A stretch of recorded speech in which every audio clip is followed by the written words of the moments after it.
भारत में judicial system को guardian of constitution कहा जाता है। तो चलिए जानते हैं भारत में जुडिशरी की हायरार्की और फंक्शनिंग को। भारत के सबसे हाईएस्ट कोर्ट है सुप्रीम कोर्ट, जो स्टेट्स और गवर्नमेंट के बीच डिस्प्यूट की resolution, fundamental rights violation, lower courts के फैसले के खिलाफ अपील और प्रेसिडेंट को एडवाइस देने जैसे फंक्शंस परफॉर्म करती है। करंटली यहाँ एक चीफ जस्टिस और 33 जजेस हैं।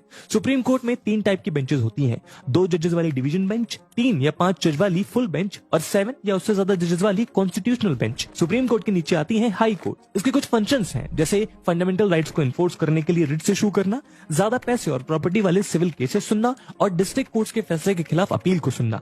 एक स्टेट की हाई कोर्ट में एक चीफ जस्टिस और कई दूसरे जजेस होते हैं। इसके बाद आती है डिस्ट्रिक्ट कोर्ट और सेशन कोर्ट। डिस्ट्रिक्ट कोर्ट का फंक्शन है सिविल मैटर से डील करना, जैसे प्रॉपर्टी, ओनरशिप, मैरिज एक्सेट्रा। वहीं सेशन कोर्ट का फंक्शन है क्रिमिनल मैटर से डील करना। इस कोर्ट में हाईएस्ट रैंक है डिस्ट्रिक्ट जज और सेशंस जज, जिसके नीचे एडिशनल सेशंस जज और एडिशनल डिस्ट्रिक्ट जज काम करते हैं। इसके बाद सेशंस कोर्ट में सेशन और एडिशनल सेशन जजेस के नीचे आते हैं मेट्रोपॉलिटन मजिस्ट्रेट या जुडिशियल मजिस्ट्रेट, और इनके नीचे आते हैं मेट्रोपॉलिटन मजिस्ट्रेट फर्स्ट क्लास या जुडिशियल मजिस्ट्रेट सेकंड क्लास। वहीं डिस्ट्रिक्ट कोर्ट में डिस्ट्रिक्ट और एडिशनल डिस्ट्रिक्ट जज के बाद सीनियर सिविल जज, प्रिंसिपल जूनियर सिविल जज और जूनियर सिविल जज आते हैं। तो दोस्तों ये थी कहानी भारत में जुडिशरी की हायरार्की की। अगली वीडियो में आप भारत के कौन से सिस्टम और उसकी हायरार्की को समझना चाहेंगे, कमेंट सेक्शन में जरूर बताइएगा।